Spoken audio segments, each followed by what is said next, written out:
بسم الله الرحمن الرحيم ألا بذكر الله تطمئن القلوب صدق الله المولانا العظيم وصدق رسوله النبي الكريم ونحن على ذلك من الشاهدين والشاكرين والحمد لله رب العالمين আলহামদুলিল্লাহ।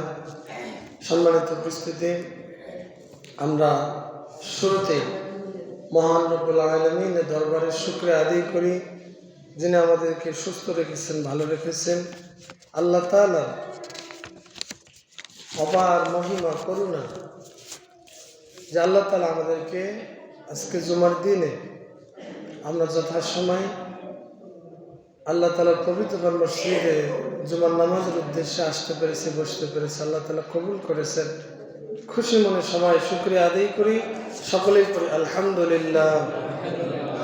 অসংখ্য দরুদ সালাম বর্ষিত হোক বিশ্বনবী সৈয়দুল মুরসালিন খাতামুন নবিয়্যিন জনাব মুহাম্মদ রাসূলুল্লাহ সাল্লাল্লাহু আলাইহি ওয়াসাল্লামের উপর আমাদের পক্ষ থেকে বর্ষিত হোক লক্ষ কোটি দরুদ সালাম।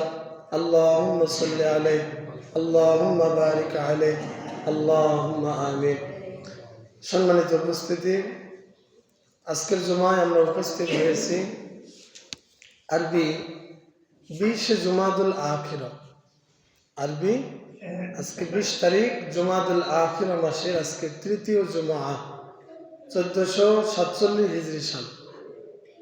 আজকের এই গুরুত্বপূর্ণ জুমায় আল্লাহ তাআলা আমাদেরকে কবুল করলেন। আরেকবার বলি আলহামদুলিল্লাহ। সম্মানিত উপস্থিতি, আল্লাহ তাআলা আমাদেরকে পৃথিবীর সব থেকে দামি জিনিস ঈমান নামক দৌলত আল্লাহ তাআলা আপনাকে আমাকে দিয়েছেন।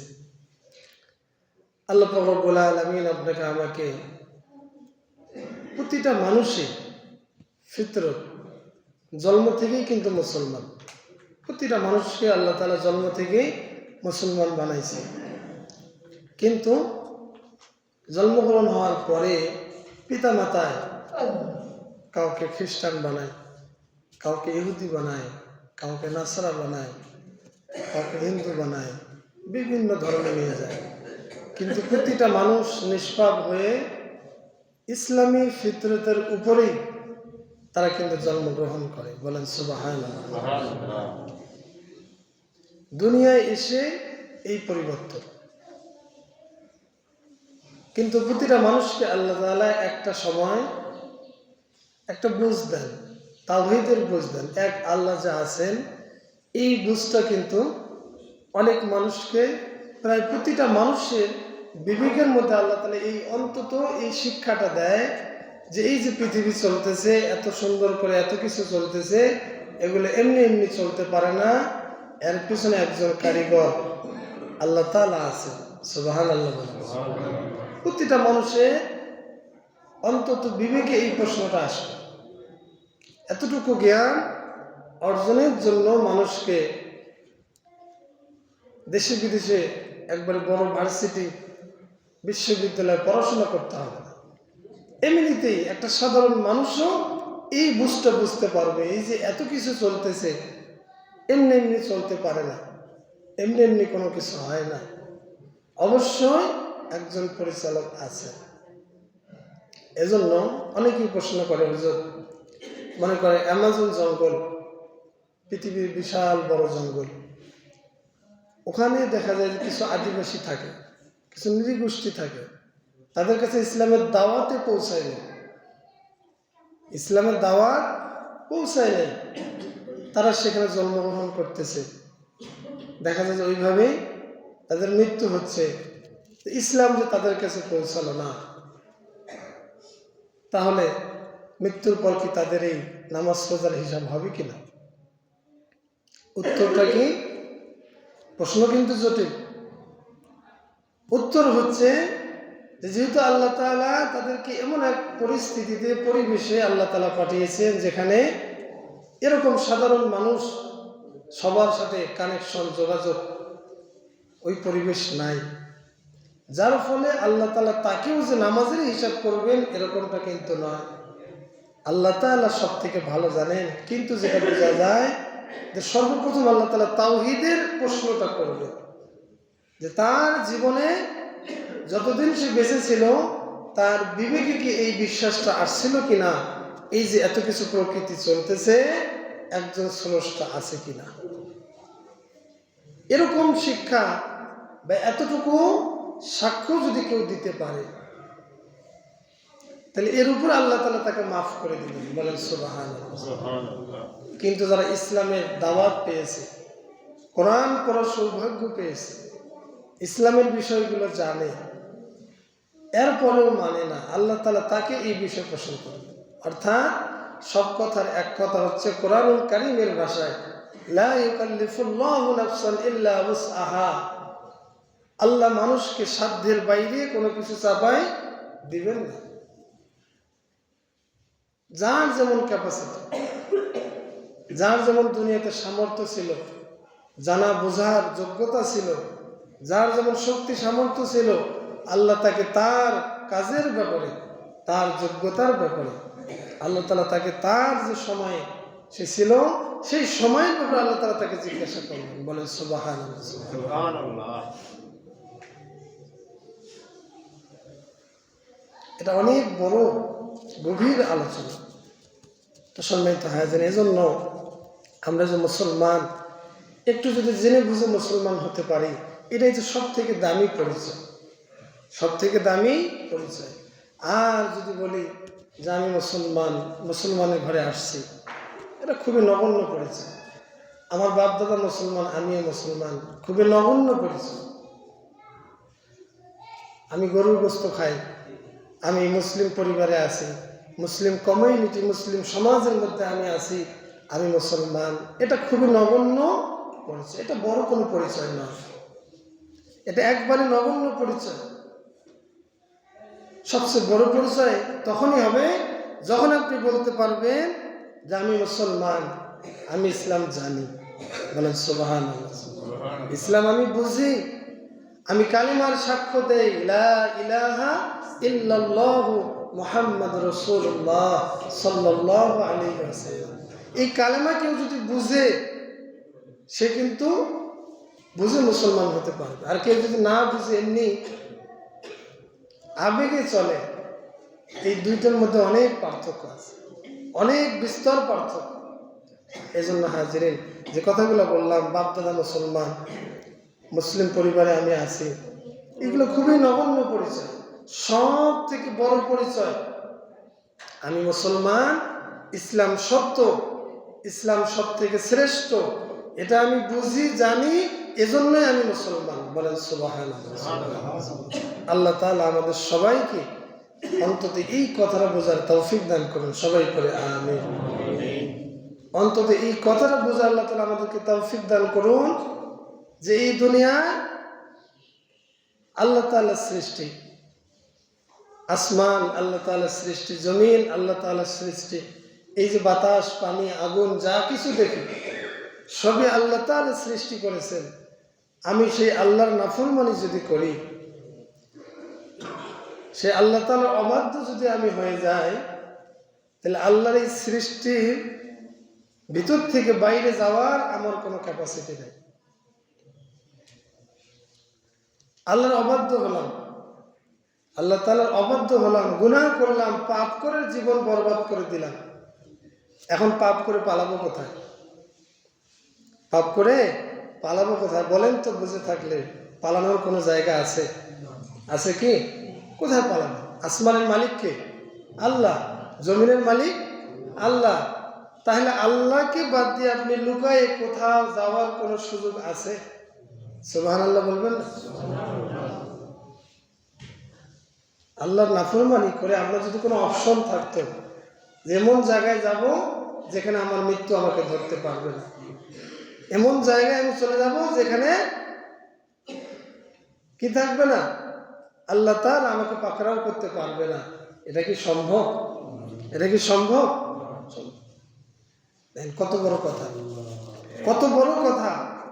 এজন্য এই যা কিছু দেখতেছে, আল্লাহর নিয়ামত ভোগ করতেছি, আবার যদি আল্লাহ নাফরমানি করি আর যদি মনে মনে চিন্তা করি হয়তো আমি বেঁচে যাব, তাহলে আমি কি বোকার স্বর্গে বাস করতেছি। আল্লাহ তাআলা আমাদের বুঝার তৌফিক দান করুন, সবাই করে আমিন। এজন্য পালানোর কোনো কি নাই, জায়গা নাই।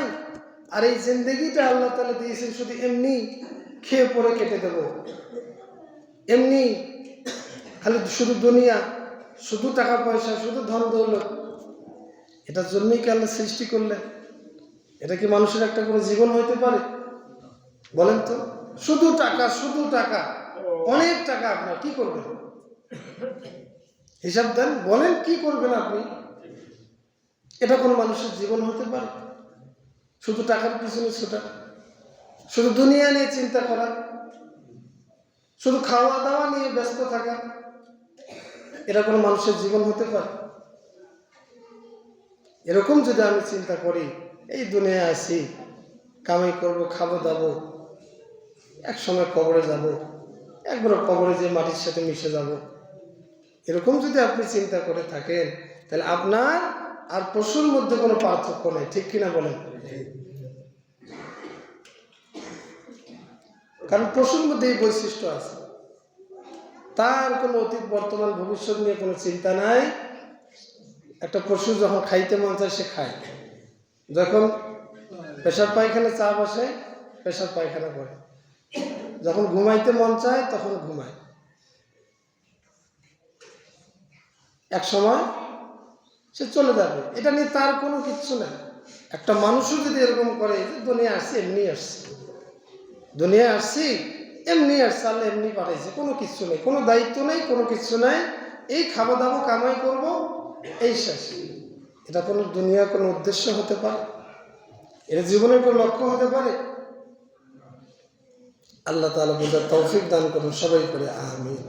যদি জিজ্ঞাসা করি তাহলে আপনার জীবনের লক্ষ্যটা কি? আপনার জীবনে আপনি দুনিয়া আসছেন, এই যে চলাফেরা করতেছেন, দৈনন্দিন যাই করেন না কেন, আপনার উদ্দেশ্য কি?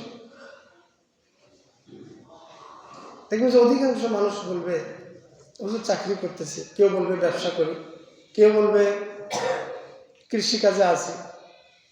এগুলোর উদ্দেশ্য কি? মানে এগুলোর উদ্দেশ্য এক সময় আমার টাকা আসবে, টাকা উপার্জন হবে, টাকা দিয়ে কি করবেন? টাকা দিয়ে খাওয়া দাওয়া চলবে। তো এই যে সব কিছুর পিছনে মানুষের উদ্দেশ্য কি বলেন? টাকা। টাকা দিয়ে কি করবে? এই খাবে দাবে চলবে। এটা কোনো জীবন হইতে পারে? আপনার জীবনের কোনো লক্ষ্য নেই। এজন্যই কি আল্লাহ আপনাকে সৃষ্টি করলেন? এই শুধু টাকা আর খাবেন দাবেন, এটা কোনো জীবন হতে পারে না। এজন্য দেখবেন যে অনেক মানুষ দুনিয়াতে চলে উদ্দেশ্যহীন ভাবে, উদ্দেশ্যহীন, কোনো উদ্দেশ্য নেই। এই জন্য একজন বড় দার্শনিক বলেছে যে পৃথিবীতে অনেক মানুষ জানেই না সে দুনিয়াতে কেন বেঁচে আছে। আপনি যদি জিজ্ঞাসা করেন যে ভাই কেন বেঁচে আছেন, এরকম অনেক মানুষ পাওয়া যাবে, তারা আপনাকে সঠিক জবাবটা দিতে পারবে না সে দুনিয়াতে কেন বেঁচে আছে। আপনি মিলাই নেন নিজের সাথে, আপনার কাছে উত্তরটা আছে না নাই? আমি যদি আপনাকে জিজ্ঞাসা করি যে আপনি যে দুনিয়াতে যে আছেন, বেঁচে আছেন কেন, কি উদ্দেশ্যে বেঁচে আছেন, আপনার বাঁচার উদ্দেশ্যটা কি? মানুষ বাঁচার জন্য কত চেষ্টা করেছে, কি উদ্দেশ্য? আপনার উদ্দেশ্যটা কি? আপনার তো একটা সীমানা আছে, আপনি যতই চেষ্টা করেন সীমানার শেষ হলে তো থাকতে পারবেন না। তা এই যে সময় আছেন, এই সময় আপনার উদ্দেশ্য কি? কোন উদ্দেশ্য আছে? এটা যদি মানুষকে জিজ্ঞাসা করে অধিকাংশ মানুষ বলতে পারবে না।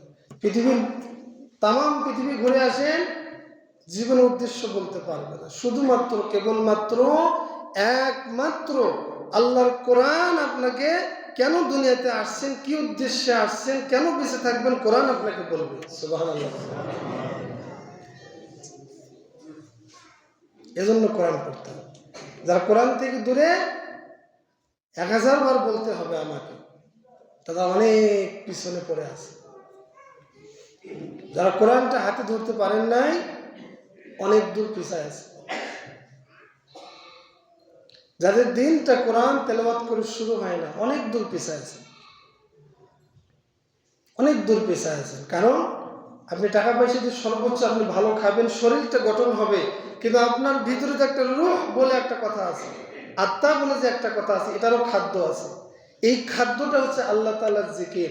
আর আল্লাহ তাআলার জিকিরের সবচেয়ে বড় জিকির কোরআনুল কারীম। সুবহানাল্লাহ। এর চেয়ে বড় শান্তি আর পৃথিবীতে নাই। যারা পড়ে তারা এই শান্তি অনুভব করে। তার সরাসরি আল্লাহ কোরআনের কথা, ইন্নামাল মুমিনুনা আল্লাযীনা ইযা যুকিরাল্লাহ ওয়াজিলাত কুলুবুহুম ওয়া ইযা তুলিয়াত আলাইহিম আয়াতুহু যাদাতুহুম ঈমানা। সুবহানাল্লাহ, সুবহানাল্লাহ।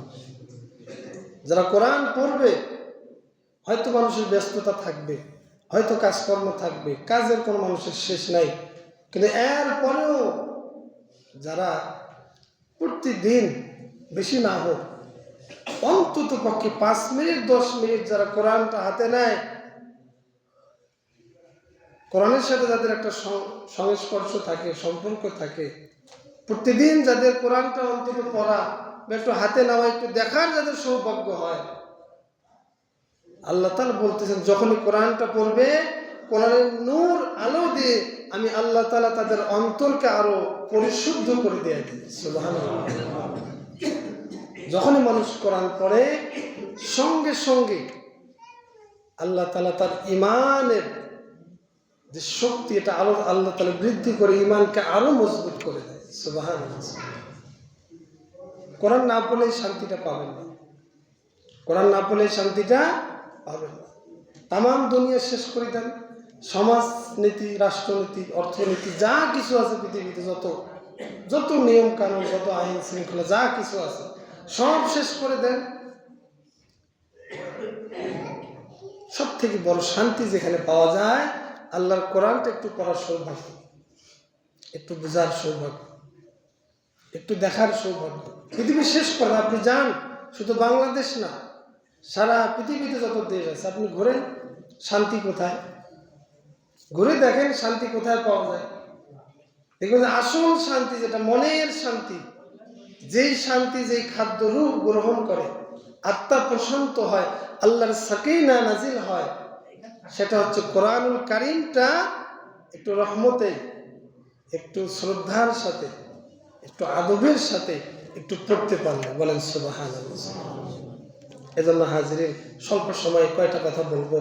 আজকের সংক্ষিপ্ত সময় যে কথাটা আমি বলতে চাইলাম, মানুষ হিসেবে আল্লাহ তাআলা আমাদেরকে পাঠাইছেন। আমরা মানুষ, কিন্তু পশু পাখি, গরু ছাগল যা কিছু আছে, এই পশু পাখি জীবজন্তুর চেয়ে মানুষ সৃষ্টি আর এই সব কিছু সৃষ্টির মধ্যে পার্থক্য আছে। পশু পাখির জীবনের কোনো উদ্দেশ্য নাই, কিন্তু আমরা মানুষ হিসাবে আমাদের জীবনে একটা বড় উদ্দেশ্য আছে, যে আমরা আল্লাহর গোলাম, আমরা আল্লাহর বাউন্ডারির মধ্যে আছি। আল্লাহর আসমান জমিন থেকে আমাদের পালানোর কোনো জায়গা নেই। আপনি যেখানেই যান সেখানে আল্লাহর দৃষ্টি আছে। আপনি যেখানেই লুকাবেন, মৃত্যু সেখানে গিয়ে আপনাকে ধরবে। আমাদের একটা সীমাবদ্ধতা আছে। এটা যাতে আমরা দুনিয়ায় একটু বুঝি, অনুভব করি, আল্লাহর দিকে ফিরে আসি। পৃথিবীর সব থেকে শান্তির জায়গা মসজিদে যাতে একটু আগে আগে আসি। সব থেকে দামি জিনিস আল্লাহর কোরআনটা যাতে একটু ধরতে পারি। আল্লাহ কবুল করো, সবাই পড়ে আমিন।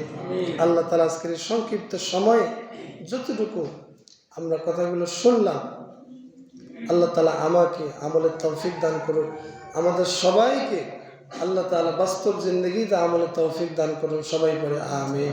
ওয়া আখিরু দাওয়ানা আনিল হামদুলিল্লাহি রাব্বিল আলামিন। যারা সুন্নাত পড়েন নাই, পড়েন ইনশাআল্লাহ।